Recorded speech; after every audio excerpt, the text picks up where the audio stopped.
to the Quiet Warrior Show, where we help top leaders find their pathway to incredible success and a lifetime of happiness. Here is your host, Tom Dutta, the Quiet Warrior. Hey everybody, welcome to the Quiet Warrior Show. Tom Dutta, like Butta here. West Coast of Canada, Vancouver, British Columbia, coming at you live. Got a great guest. She's in the green room, so let's get the business out of the way. First of all, we're live streaming. Live streaming is next generation, so we're on LinkedIn, Facebook, YouTube, X, formerly Twitter, and now Rumble, a great platform. So if you're on the stream, hey, about a few minutes in, if you're liking what you're seeing, subscribe to the YouTube channel, give it a like. That'll help us get the analytics to share the show and honor our guest. I want to tell you that the show is exploding, and it's mostly, well, it's because of you. We have guests now booked right out till July, and it's only early in the year, March. And that is because you're watching the show, and we're getting guests that have great stories and content coming to the show.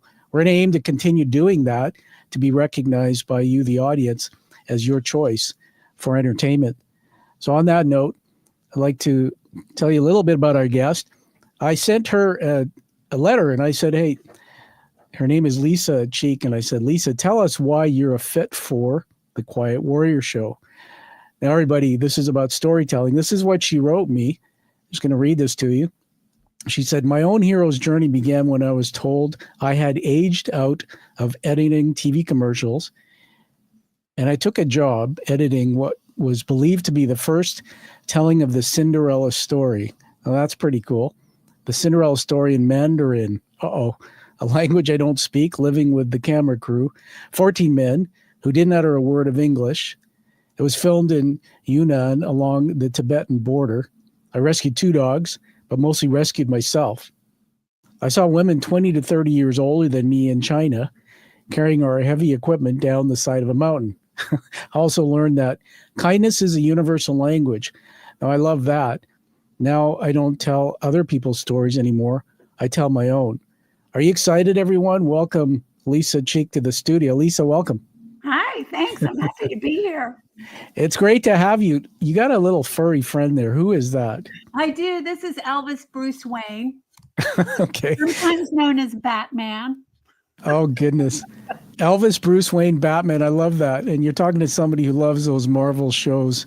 And what type of a doggy is that one? Hold him up a bit. I can't quite see him. He's a total rescue. Hey, He buddy. is a little guy about 9 pounds, and I think he's some kind of Chihuahua Terrier. Oh, well, he's a real sweetheart. Well, he's welcome to be here as much as he wants, or you can put him down anytime he needs to be. So let's get into it. This is all about storytelling. So we're going to take you into Plato's Garden in just a minute. Are you ready to go into Plato's Garden? I am. I'm ready. Okay. Before I do that, just want to check in with you. So you are where in the world? Where do you live? I live in Los Angeles in the Valley. That's wonderful. Beautiful part of the world. And boy, we'll probably weave it into the storytelling, but the world knows you've gone through some tragedy out there with the fires in California. You and I have some common threads there because I live in British Columbia where we've had that type of fire season. So I say my prayers and hope that everything is improving, although I know it's a challenge. You live in California. Where are you, an American, born here? Or are you from somewhere else? I was born in Oakland, but I moved away when I was really little. And then I came back at the age of 28 to work in the entertainment business. That's wonderful. And I know that you're an author. Something exciting. Hold up that book that you have there. Just read the title out loud to us. Sit, Cinderella, Sit. A mostly true memoir. Okay. Thank you for doing that. And by the way, everybody, I've got my own copy. Lisa was kind enough to send me one. So we're going to talk a lot about that. So let's put those aside for now. So Lisa, let's get into Plato's Garden. So everyone, just going to set this up. We're live here. You're going to see bloopers and all the things we do in the studio. This will be cleaned up for the live production when it's released later. So let me just start this little video here. In 3, 2, 1, watch this.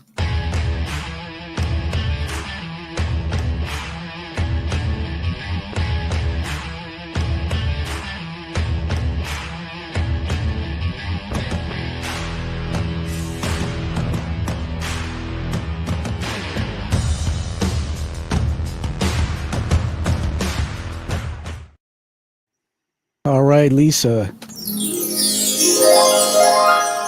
Welcome to Plato's Garden. Lisa, let me explain what this is, and then we're going to just be talking through stories here. So Plato, you've heard of Plato. I assume you have. Many people have. Well, Plato was an Athenian philosopher during the classical period in ancient Greece. Everybody, if you're watching this, you'll see the screen here. If not, you're listening on podcast, you'll hear me narrating. He was a founder of the Platonist school of thought and the academia, or academy from the word academia. Apparently, this was the first institution of higher learning in the Western world, Lisa. So what we're going to do is we're going to do something very different.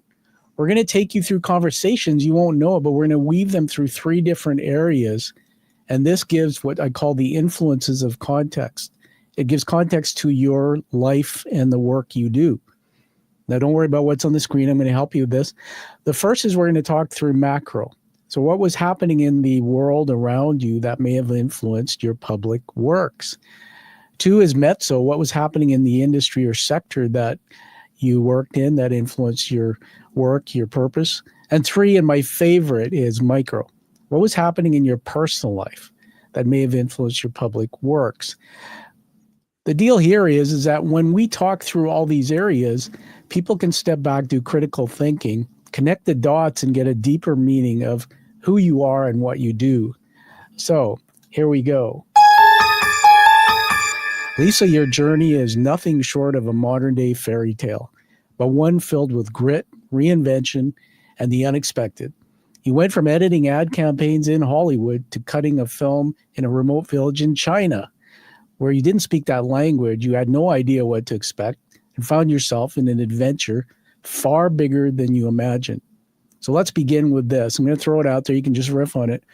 What's the seed of your story? What is the pivotal moment that changed everything for you? Well, I think there were several, to be honest with you. I feel like there's quite a few themes in my book. But certainly the big one is age is just a number our society assigns, a number to. And just because somebody interprets it to be old doesn't make it true. I think that's true. Age, it's not true. And as we're facing the different parts of our life cycle, there's emotional things that come with that as well. You were in a house with 14 men. That was part of the storyline. A translator, I'm just from my notes here, no coffee.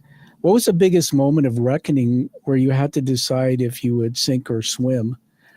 It was pretty early on. It was like the first week I started editing the movie, and I was supposed to be there for technically 6 months. I only wrote about the 3 where we were actually shooting, but my assistant was needed on the set, and he was the only person who spoke English. And we were in these tiny villages with no English was spoken anywhere. Wow. And I was left. They had shot the heaviest dialogue scene in the entire film first. So I had no idea what anybody was saying. I had no idea where to make an edit. And I thought I was jet lagged. It took me 4 days to get to the first location. And I thought, I'm out of my mind to be doing this. This is the craziest thing I've ever done. Let me put something on screen here for the audience. Now, again, there's that wonderful book that you sent me a copy. I've got it in the studio here. Tell us what's going on the couch there. Well, I'm actually reading a version of Cinderella to my dog then, Alvin and Josephine. And my dogs are, they have become my best friends. I just am so lucky. And I discovered it late in life. I did have a couple of dogs when I was younger, but really late in life, I realized, they're my best friends. That's wonderful. Now that book that you're holding, Cinderella, that's not your book. Is it a different one? No, that's just a book by Simon & Schuster that I used as a prop to be reading the Cinderella story to my dogs. Okay. I mean, for whatever reason, that just, how they say the brain, right? When you say something, that's, by the way, this is what I love about these interviews with others, is there's a saying in science, if you research that, the more I learn about you, the more I learn about myself. And for whatever reason, that picture of you sitting on the couch or reading takes me back to when daughter was 3 or 4. She's now 27, just got married, and I was reading her a bedtime story. That's what it does, is it evokes in me and brings things out. Let me just get to the book. I've got it here in studio, and I want to ask you something about this. Just got another paper. So there's the prologue. I'm just going to throw this out. The midnight call. Lisa receives a 2:45 a.m. call from a director offering her the chance to edit a Cinderella film in China. Tell us about that moment. What's that all about? How did it feel? What did you experience?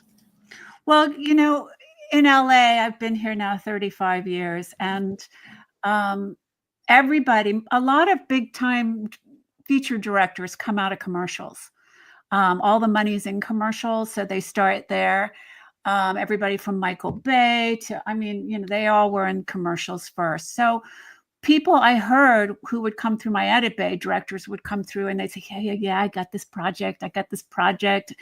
And, it's great to have one, but actually getting anything, financing for it, and then actually getting it made, and then actually getting it, it's just incredible that anything ever gets made, if you ask me. I think it's so much work. People that I don't think really fully understand how hard it is to get an idea off the ground. Yeah. And so I just, this director kept, when I would see him, he'd say, yeah, I'm working on this story and I want you on it. And I just kept thinking, yeah, whatever, it'll never happen, right? And sure enough, he called me once he was able to get the funding for me to actually come on location, which was important because the locations were so remote that it wasn't like he could get a crew to go back. So he really needed an editor, cutting together scenes to make sure we had the coverage that he needed, because it's not like we could go do a pickup real easy. Yeah, it's amazing. Again, I'm in the studio. I've just got my book here. You might see my audio cam. And the thing I was chuckling in my mind about is, who is up at 2:45 a.m. taking a phone call? So was that actually, were you working late, or were you just having one of those? No, I got woken up. That was, and I thought I was dreaming. I thought, this is crazy. This can't be happening. No way crazy. do you have the money for me to come. And he did. And that was it. That's amazing. Everybody, we're in Plato's Garden here with Lisa Cheek. Lisa's the author of Sit, Cinderella, Sit, a mostly true memoir. Why do you say mostly true? Well, I had to, with most memoirs, we have to change the names and the locations a lot of times, and because no one wants to get sued. And for me, I had to, like I said, I only told you about the first 3 months of editing the movie, because the following 3 months, I was technically gone 6, but the last 3 months I was in Hong Kong, which is a very modern city, and there wasn't much to tell you about there because people spoke English. And I was able to get around quite easily there. Of course. So, I truncated it. There's a few things in there. I really didn't steal the candy from the machine at the office. I'm not, but I wanted to. That's exactly how I felt. I wanted to rip out all the sweets they had. You're taking me on a journey in my mind again, sharing stories here. So when you say sweets and candy, I just discovered I'm doing a doctoral degree right now at University in London. And by the way, your interview is an honor because it's part of my critique. It'll form part of history for me. And I just discovered my paternal great-grandfather, who I didn't know, and my father passed away in 2018. His name was Lali Miraj. He came from India on a ship as an indentured laborer to work in Fiji on the plantations where my parents were born. And after that terrible chapter, he started a candy store. And in Indian, lolly means candy. And apparently gave candy out to all the kids. So again, when you're talking about some of these threads in your story, it's remarkable how the audience may be going on journeys in different places. That's why I love the book. So I'm just holding it up. There's a very interesting picture, and it might be hard to see. There's a picture in the back beside the author's note, 2 things. It is a Chinese visa dated July 22nd, 2009. Very, very unique. And the thing that this evoked in me is, you said in the book, it says 2 months later on June 25th, 2009, after a 12-hour day of editing our movie, I turned on the TV and learned of Michael Jackson's death. But the question I wrote down here is, why wait 15 years to write the book? What got in the way, or what inspired you after such a long time to actually do this? I love it. Well, I wanted to tell a story about how fabulous dogs were. I was always working on some kind of story. And then when you say you lost your father in 2018, I lost my father in 2018. So there you go with our threads again. Oh my, I'm so sorry. I am too for you. But I decided I wanted to, somebody had told me about this Chandler. And so I could go talk to him. And I thought, I'm going to go talk to him. So I was there, and he said that heaven has the best library, by the way, in case you want to know, which my father read a book a day. So I thought, this woman really is talking to him. I love that. This is amazing. I'm like, so I thought I better pay attention to the rest of the stuff she said. And she said, you've been on this journey, and you need to write about it. That's amazing. That thought, like everybody, we're here with Lisa and teaching moment right there. Come back, listen to it, watch it. That the best, what was it? The best what's are in heaven? Oh, but heaven has the best library. Heaven My has father read a book a day. So I was like, she's totally talking to him. She didn't say they had the best golf course or the best, typical things that you would have thought. And I thought, isn't that wonderful? He's really happy. That is wonderful. And I'm sorry for your loss. And yes, I think about my dad every day. I was looking here again at the book, and hold it up there. Let's get you to show us on screen. Read it out again, the title. Sit, Cinderella, Sit, a mostly true memoir. And then wonderful. And on the side it looks like a movie strip of your dog. Turn it back to the cover again. Tell us why you did that. It's very clever. It looks like it was meant to be like a movie reel, right? Thank you. Well, actually, it was a proof sheet. This is Ron Howard, who's in the book. I have to leave Ron Howard. He goes to work with me every day, and I have to leave him behind to go to China. I couldn't take him to China with me. So, but he was quite the most talented dog. He was in TV commercials, and he paid the mortgage one month. He was like bringing in the dough. He was very smart. All right, everybody, note to self. We lost our miniature Shih Tzu years ago. She was 16 Shadow. So we've always been talking about, should we get another one? But now I have motivation. Pay the mortgage. Yes. Exactly. And your dog. Going back to the book, chapter 8, and I'm just going to throw this out and ask you to talk about it. We're still in the micro part of Plato's Garden about you. Flashbacks to the past, chapter 7. The narrative interweaves Lisa's childhood experiences, shedding light on her resilience and character. Not all of our childhoods are perfect, right? But tell us about yours. Who shaped you? What was it like to be loved by your mom and your dad? What were some of the goods? What were some of the challenges? Anything at all? Well, I think one of the main things that I learned while I was there was how lonely my childhood was. I was a very lonely kid. And I'm not sure that I was ever fully conscious of that until I wrote this book. Why were you lonely? Help us understand that. My parents, I came along unexpectedly, and my parents were very young. My mother was 19 when she found out she was pregnant with me. My father had just graduated from college. And like I said, I was a surprise. So, they were just incredibly young. And I think I just felt like I needed to take care of them. And it wasn't until I was 8 that they finally decided to separate and get a divorce. And they asked me to decide where my sister and I would live, that they would not separate us. And my sister wasn't even a year old. Wow.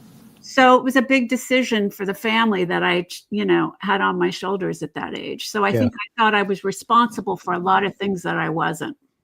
Well, thank you for sharing that. We'll honor your sister, by the way. Is she still around? Does she live? Yes. Wonderful. Very much so. I've learned a lot. I never had a sister. I had 2 brothers, but I've learned a lot through my wonderful wife. Anna and I will celebrate 30 years marriage next year. She's from Italy. Congratulations. That's quite an achievement. Thank you. She's from Italy, and her sister's name is Livia. And she and her sister, I watch them, and they are like always on the phone, loving each other. She's got little things hanging in her bathroom. Sisters are love. And I'm going like, man, I hated my brothers, and I wish I had that belief. But we share something in common. The thread. I honor your story because I come from a traumatic childhood in myself. In that trauma, meaning that my parents divorced when I was about 12. Well, my dad was addicted to alcohol, and so all of that's part of my story. But I learned later in life that, especially through neuroscience, after I had a concussion and studied the brain, about how that shapes the development of our brain to manage relationships, to deal with stress. Did you ever navigate mental illness? Did you ever have bouts with anxiety, depression, anything like that through your journey? Definitely. And I have alcoholism in my family. It's actually, I'm working on another memoir about Really? the alcoholism in my family and my own journey with it. So yeah, that's book 3. Book 2 I'm working on right now, which is about one night of my life. But yeah, I do have that in my Yeah. family. And so Was it which side, your mom or your dad or both? both Or sides, both sides, both sides. Yeah, many themes and threads in here that will help others hearing you talk about it. And that's part of my story. It wasn't until just before my dad died that I asked him about his life and life with grandfather. And my grandfather was an alcoholic. And when I learned about generational trauma, I can understand how these things can happen. So we honor you for moving through that. Now I'm really excited about book 2 and 3. Let's throw something out here in Plato's Garden. We're still in the micro. This is about you. I call it a Cinderella moment or not. So there's this fairy tale theme in the book, and I'm going to surprise you later revealing a review for your book, but I love the way you've written it as stories and theme. But not all moments are magical. What was the moment that truly broke you or made you want to give up throughout this journey, if there was one? Throughout the making the movie, or about my life in general? And anything in general. I mean, it comes out of the book as, a fairy tale theme, but it wasn't always fairy tale. So what was that defining moment that? No, I think when I realized that I really had not made the decision about our family, and that took me as I don't know, I'm still, I think, digesting the fact that I did not make that decision. Yeah. I think I felt responsible for everything that happened to my family afterwards, because I made that decision, for everybody's unhappiness, for everybody's, sadness, for everybody's anger. I think I felt, because I made that one decision, that I was God, I was destiny. I made it all happen. And I think realizing that I didn't at 8. Interesting. 8-year-olds don't do that. Yeah. And what was the age difference between you and your wonderful sister? 8 years. She's 8 years younger than I. Okay. Yep. Interesting. I'm just going to change camera view. You see in the back behind me, there's a picture of a brain somewhere there. You see that? Everybody, that's a replica, if you can see it on video, of a human brain. And my brain injury happened in 18, falling on my head in the bathtub. So I've recovered through that. But one of the things, again, you've really inspired me by talking about this, is I didn't know that up until about age 25, most of what we hear and what others say, we as children, we put it in our brain as truth, and we don't know the difference.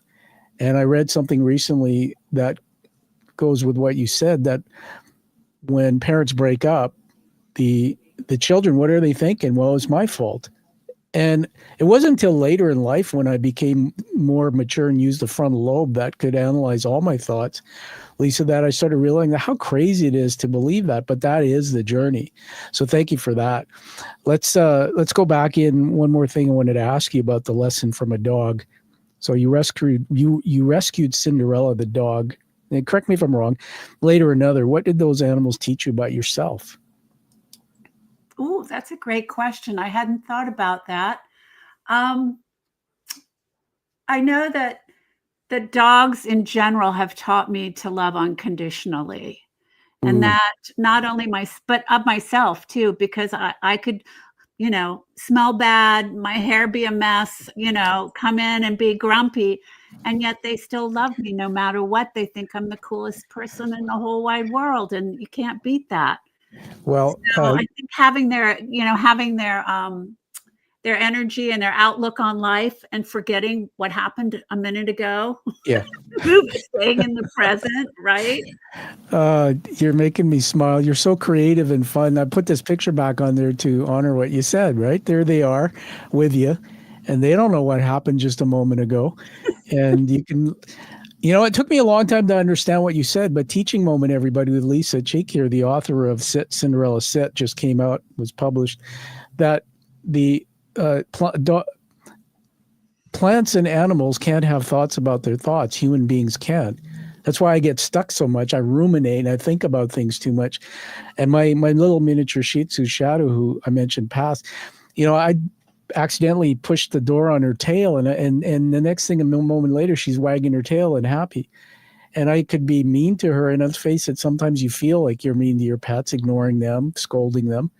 And then she would just come back loving again. It's just the most wonderful thing. And I honor you for sharing what you did with these rescues, because you sound like my daughter. She's in 27, just graduated university. There you are. Hey there, Elvis. Elvis, right? Elvis, hey, it is. Hey, buddy. My goodness. Ron Howard, Elvis, everyone, get the book, by the way. Read it, review it, post a review, because it's full of these clever little names. There's even something in there about your husband, how you refer to him, that made me chuckle. Like, was it Big Johnson or something? Big Johnson, that's him. Exactly. And so something tells me that one of the reasons you're so resilient is you have that creative part of your brain. Let's get into Plato's Garden again. Are you having fun, Lisa? I am. This is a wonderful interview. Thank you for having me. You're welcome. Elvis, stay on, buddy. Let's go into Mezzo. This is kind of the influences of your sector. So your story is bigger than just you. It's about the shifting tides of industry, workplace, culture. So I'm going to zoom out a little bit here. Hollywood and ageism. You aged out at 45 in an industry that thrives on youth. What does Hollywood still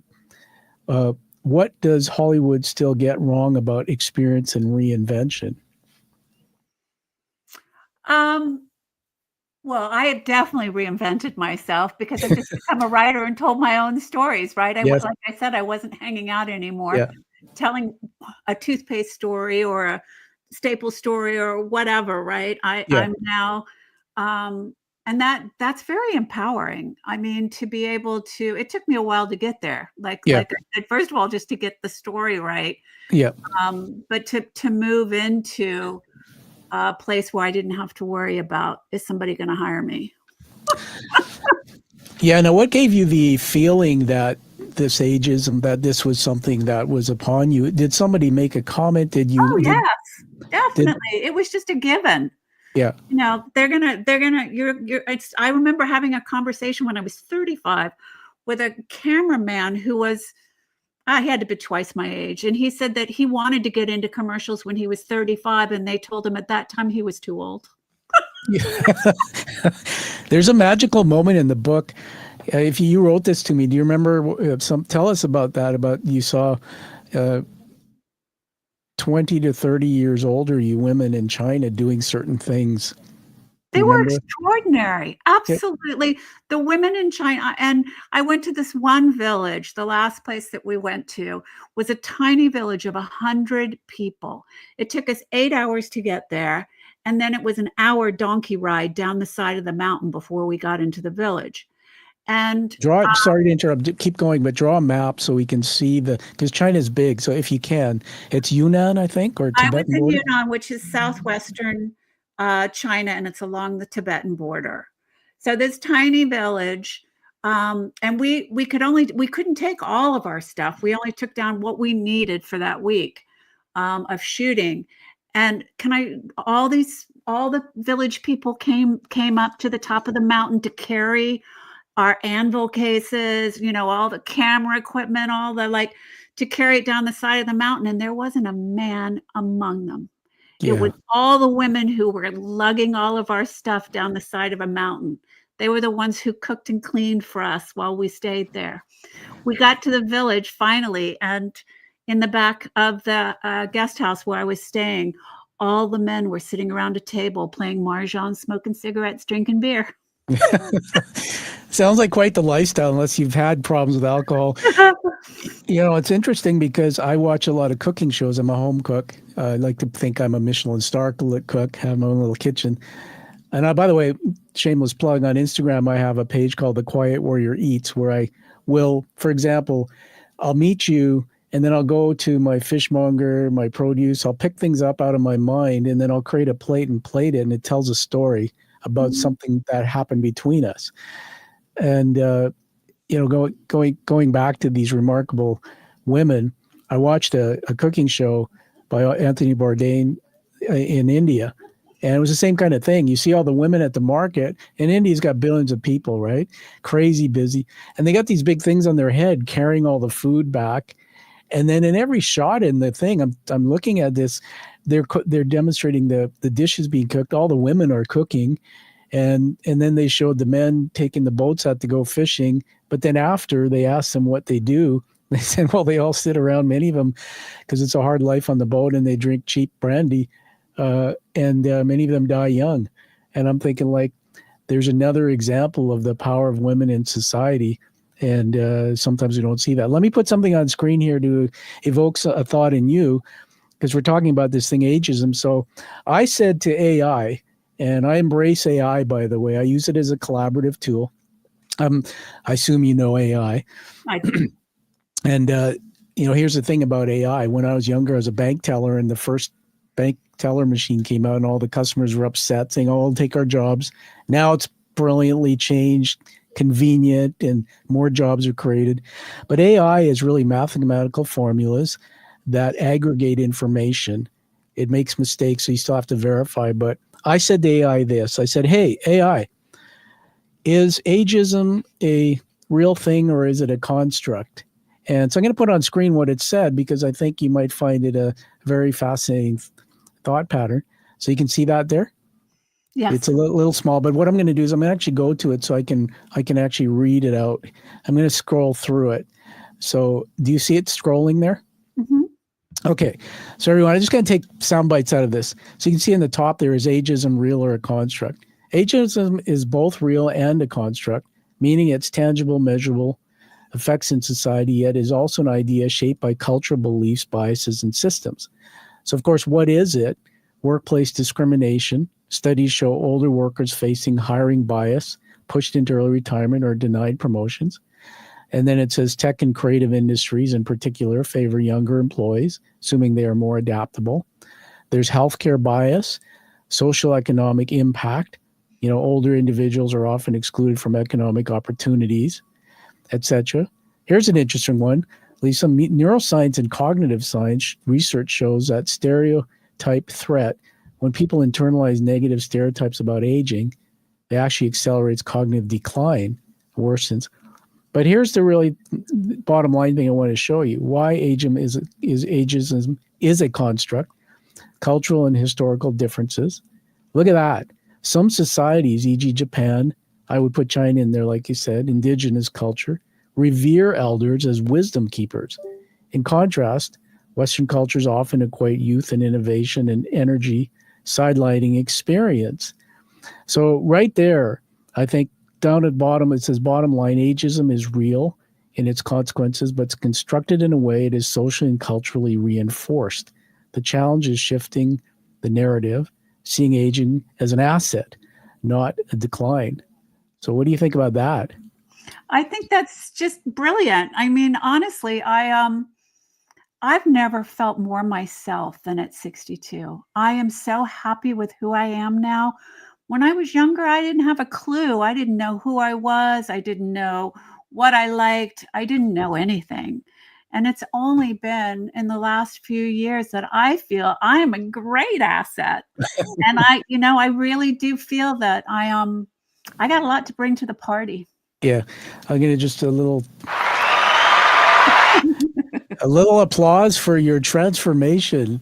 Congratulations. 862. You look so much younger than that. The camera does you well too.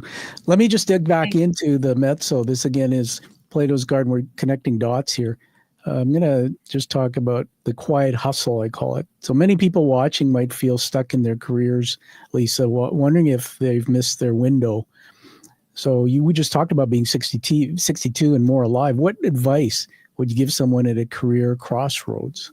I'm seeing so many people who are much older than I am, like having their first book published, doing things, playing an instrument. I know somebody who was taking guitar lessons at 65. She decided she always wanted to learn to play the guitar. There's mine. I mean, it's wonderful. It's the fact. I mean, 100 years ago, I would have been dead by now because, we had all kinds of diseases and nobody lived very long, right? So through modern medicine, we're got a much longer time on this earth, which is really great. And I think it's so important to keep exploring new things. I love that.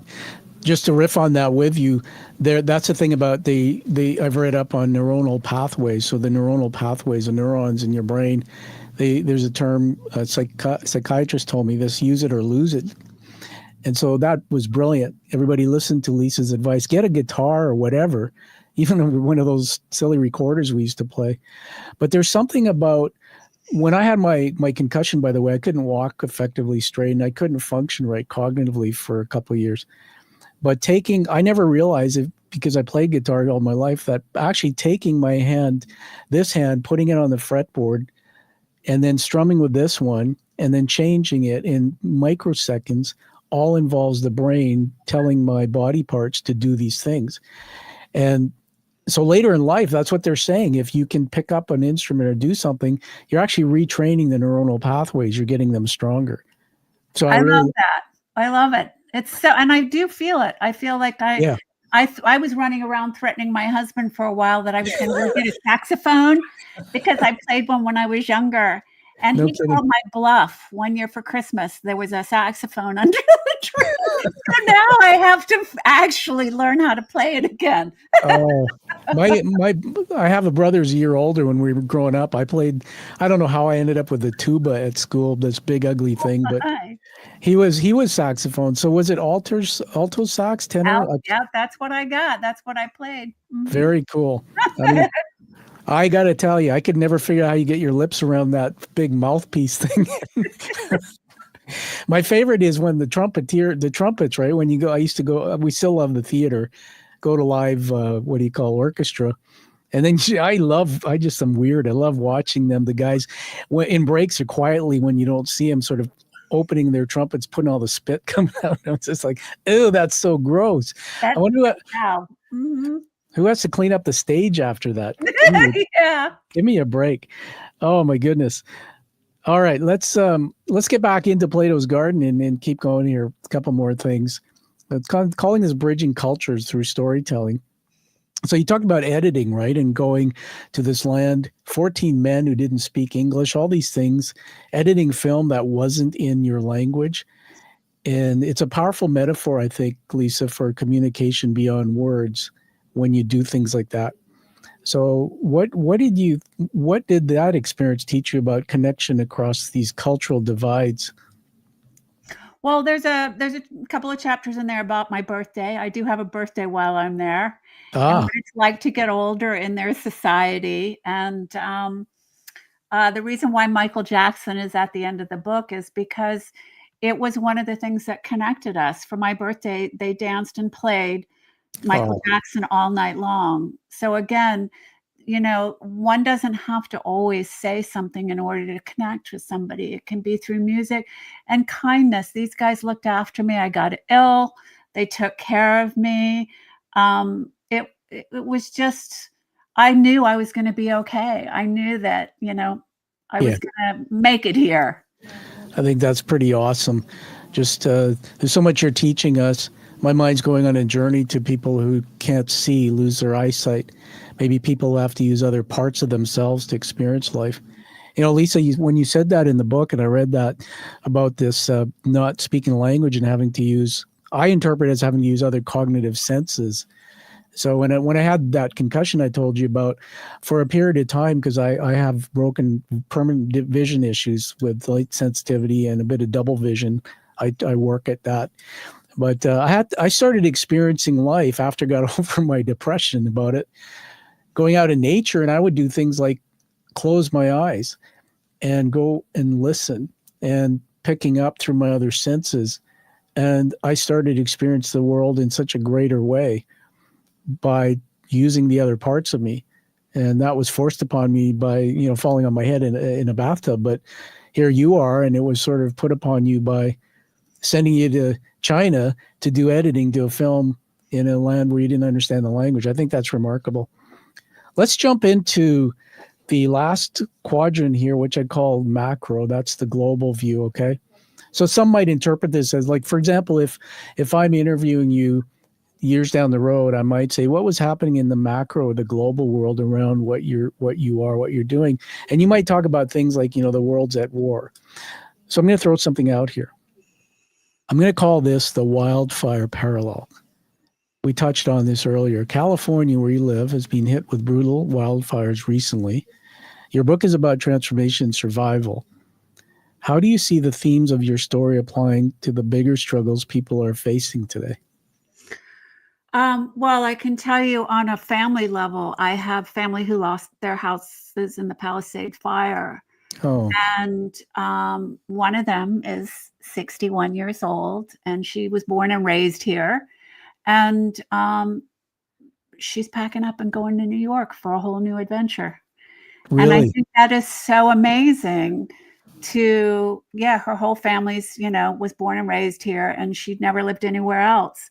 And at 61, because she has children there, she's going to go and live a life in the big city. Well, that's awesome. And, we can't even imagine. I was telling you offline about British Columbia, where I am, Western Canada. And if you know the geography here, it's beautiful. It's absolutely spectacular. We have the 4 seasons, but we have a part of our region up north in our province. You have states, we have provinces, called the Okanagan region. And it's all a lot of forest. And it burned to the ground, literally just as bad. This was going back a decade. You can Google Okanagan fires. And then a few years later, it happened again. What came out of it was the learning that the fire departments were telling us that we didn't clean up our brush. Mother Nature recycles, but up to a certain level on a tree trunk, there's twigs, there's ground brush. Those things have to be managed and cleaned so the forest isn't like a tinderbox, because the heat's going to be there. But what struck with me is how many people through these fires I'm telling you about actually stayed put as part of their culture. Part of the ground under their feet was what they know. And then others had to uproot and leave, much like you've told us. Everyone speaks Cinderella. I'm going to throw this out at you to talk about. Your director told you this before you flew to China. I think I read that somewhere. So what do you think he meant by that? No, I told him to begin with when he, in the middle of the night, when he said, I've got the money now, you can come. I said, but I don't speak Mandarin. And he goes, Lisa, everybody speaks Cinderella. Everybody, there's a carriage, there's a slipper. You're going to be just fine. I love it. Now I get that connection, because I was trying to figure out before I came on to learn how to speak to you in Cinderella.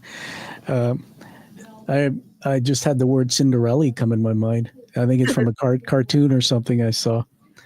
What about a universal message at the core? What is this book? Hold it up again. Let's give you another plug. Hold it up. Tell us the title. Sit, Cinderella, Sit. A mostly true memoir by Lisa Peek. And that was just published, right? January 25th this year? Yeah. All right, everybody. She'll tell us later how to get it. But what's the universal message? If someone reads it and remembers one thing, what do you hope that is? That life is an adventure. Awesome. You never know what's going to happen. And, that's what makes it so interesting. A little applause for that. Hold up Elvis there. Hey, Elvis. Now this is what an adventure looks like. There's Elvis the dog on the screen. And I bet you Elvis, if he could talk, could tell us about a lot of adventures, right? Yeah, I think he's living a pretty good one right now. Okay, that's amazing. All right, I just have a couple more things I want to talk about. Having a lot of fun here. Just going to throw something on the screen here. Everyone we've got a few people live today. If you watch this, whether it's now or later when it's released officially, post a comment. That'll get the analytics. That'll get people interested. Maybe have a conversation. Let's go to a new segment I'm piloting about the book Unwritten. And so are you ready? So I'm calling this one for you, the chapter Unwritten. And I know you're working on some stuff, so I might be teasing you. So your book is now written, the one we just talked about. Life Keeps Moving. If you had to write a chapter today, what would that be about, assuming you could change the world in some way and you haven't done it yet? What are you thinking about?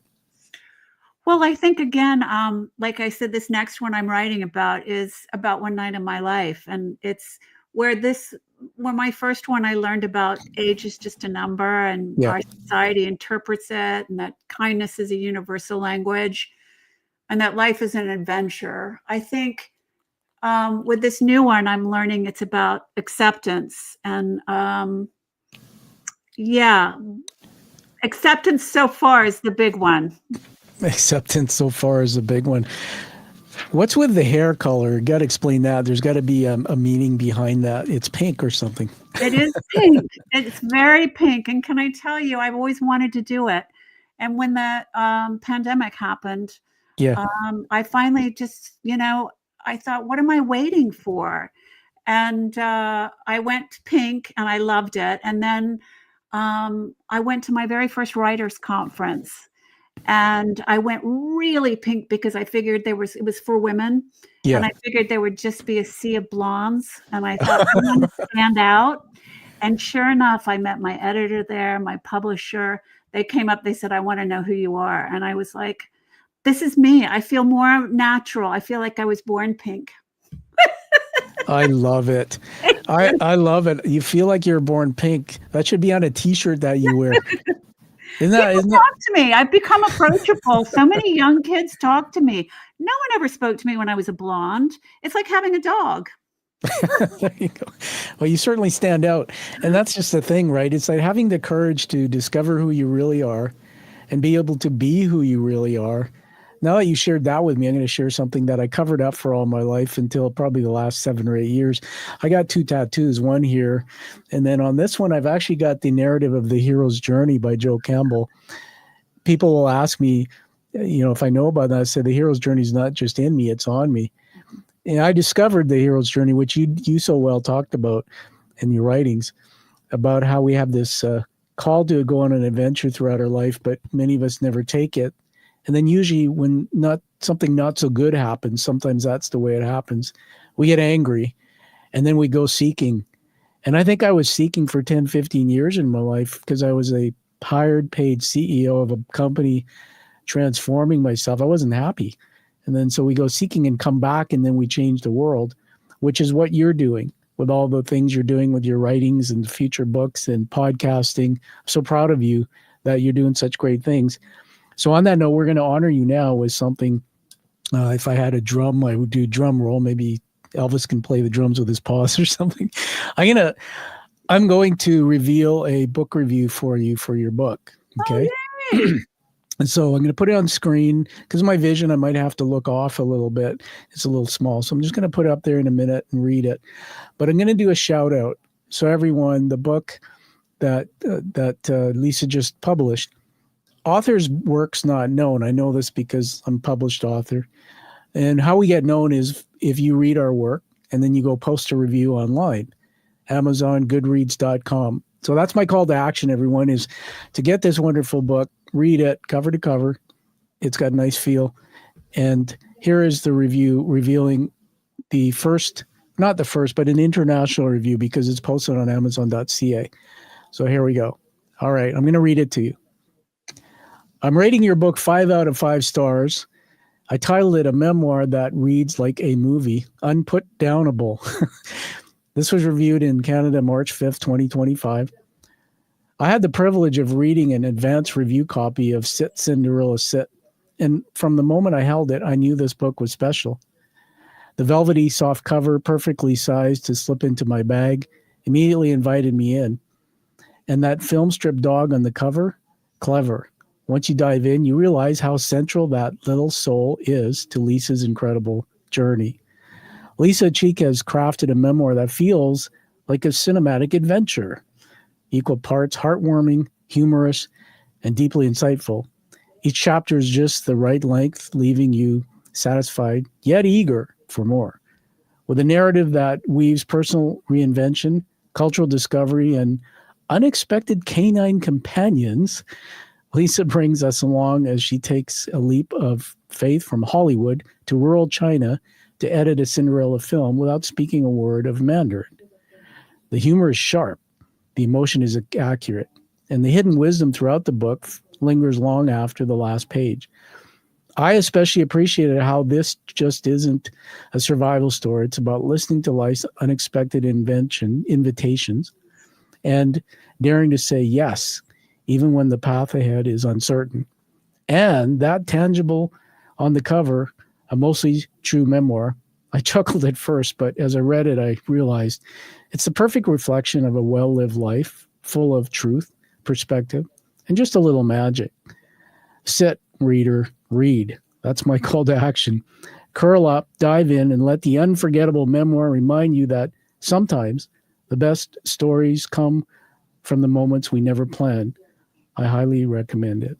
Congratulations. That was so beautiful. Thank you so much. That was amazing. That was so beautiful. Little fireworks on the screen for you there. Thank you. Okay, and to finish off, more excitement to honor you, so I'm just going to change my screenshot here for a minute, put something else on the screen. Hey, everyone, there's the action cam in the studio. I have here 4 words, Lisa, that I've written down.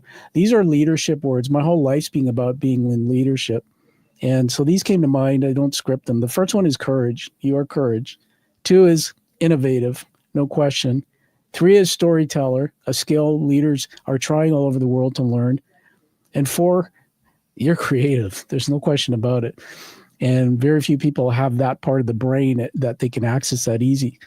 And finally, we're going to honor you with an award. Did you know you're getting an award today? I had no idea. And those are the most beautiful 4 words. I love them. Thank you. Well, you're welcome.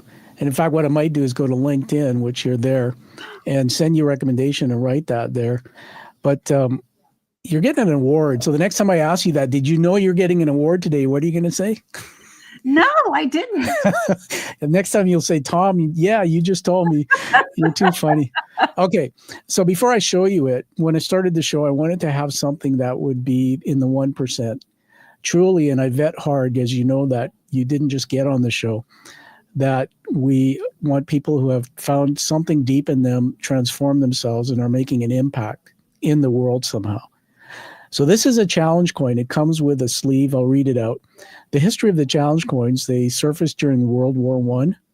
The practice of carrying a coin designed specifically for a unit was popular with Army Special Forces. Carrying that coin, Lisa, at all times and presenting it when challenged to prove affiliation with that unit, it resulted in a number of consequences for those who couldn't produce a coin. As an example, the most popular one is you'd have to buy a round of drinks in the officer's mess if you didn't have your coin. And by the way, Lisa, that practice continues today. And so let me show you. I'm biased, but they're beautiful. They're handcrafted and painted and minted. Oh, aren't they beautiful? I love it. Thank you. Raised letters, and that's the show image. But on the back is the hero's journey narrative map, which is absolutely intricate. That is the coolest. Isn't that something? I'm so honored. Thank you. That is just the coolest coin ever. So welcome to the Quiet Warrior global community. Thank you. I love it. Thank you. Now that'll be coming to you offline. We'll get your address. And I'm so excited. Thank you. You're welcome. With a call to action that I'm asking Quiet Warriors when they get them, take a photo somewhere meaningful with something somewhere meaningful. Could be the dog in the background, and send it to me. It can be just in iPhone photo. And we're collecting those for my wall of fame that I might do something with later. I love it. How exciting. I get to be a part of it. Thank you. You're welcome. On that note, everyone, we must say goodbye to Lisa. But before we do that, is there one thing you haven't said to the audience today that you'd like to say? Anything at all, and tell us where they can get a hold of you. I think the one thing I would say is life is so much better with a dog. And there's so many dogs out there that need a home, a loving home. And a portion of my book does go to the rescue group where I got my dogs. So I just want to say I think life is so much better with a dog. And you can buy my book anywhere, we're at Barnes & Noble. I'm at your local bookstore. And, the other Amazon. I'm there too. Fantastic. And hold the book up so we get dueling books in stereo. There it is. Wonderful book. Thank you very much for sending me a copy. And we'll get for the show notes the dye color for your hair in case anybody wants to do that. Must be something really kinky. Okay. On that note, thank you, Lisa. Everybody, find that true passion and purpose like you've heard here from Lisa and live that life, but live the life that you deserve and you desire. We'll see you all again. We have lots coming up on the Quiet Warrior Show. Thank you so much, Lisa. Welcome back. Bye-bye. Thank you for listening to the Quiet Warrior Show. Create is a motive-based leadership development firm. www.kreat.ca.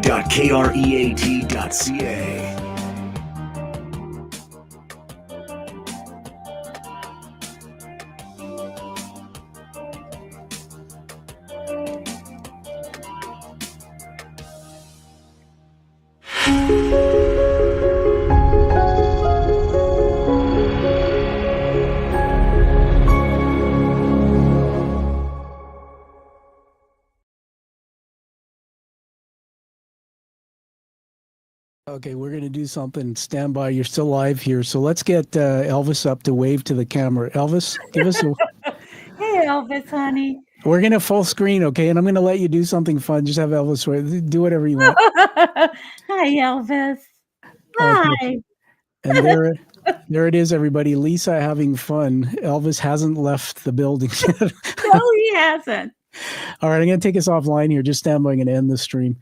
Ending